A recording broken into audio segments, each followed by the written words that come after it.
End of the road for the Minnesota Timberwolves,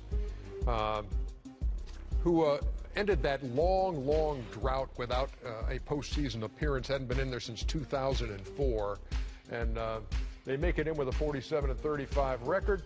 And a notable free agent is Jamal Crawford. What do you see on the horizon for Minnesota with Karl Anthony Towns and with Andrew Wiggins and with Jimmy Butler, etc.? Very young team that plays old school basketball. We've been saying all year with those guys out on the wing and him in the middle, gotta let them go.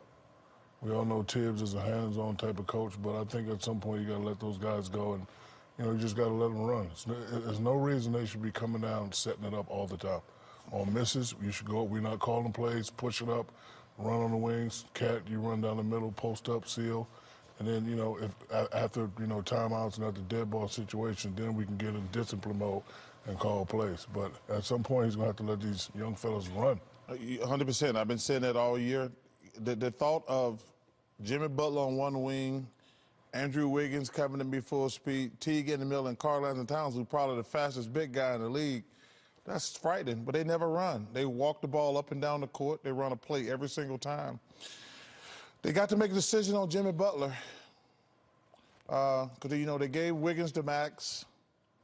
If they give Butler the max, they're not going to have a lot of money when it comes time to pay Karl Anthony Towns. So you have to say to yourself, can these three guys play together and take us to the next level? What do you think?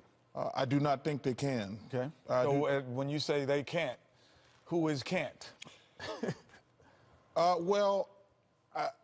I think they don't have a high ceiling as constructed because I don't think they have enough diversity unless they're going to change the way they play. But they got a good team.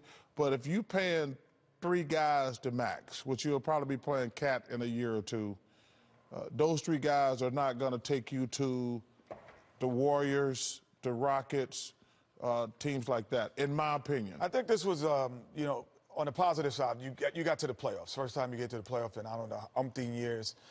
So that's a positive. So they got to experience that. But I will agree with both Charles and Shaq that you'd have to open the floor up.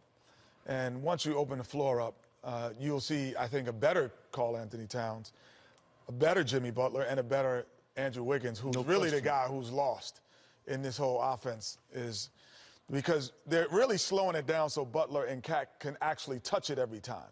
So Wiggins gets the odd man out. So you're not sure what his ceiling is. What his ceiling is because he doesn't touch the basketball. Because to me, Wiggins on a wing would get an extra 10 points a game on fast breaks.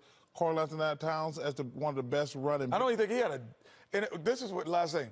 I don't think Wiggins had a real dunk in games against Houston, who goes up and down. Yeah. So you can't remember a dunk that Wiggins had who's super athletic. And Ernie, the biggest thing is they're not a good shooting team. Their best three-point shooter is Karl Anthony Towns. Any team where your best big guy is your three-point shooter, you're not going to be good. To the point you made about getting up and down the floor, 25th in the league in fast break points with 10 a game in the regular season. They averaged fewer than 10. 10 fast break points. And fewer in the playoffs? And fewer than that. 10 points a game. But they average fewer against the Rockets. That's bad. Who run? That's bad.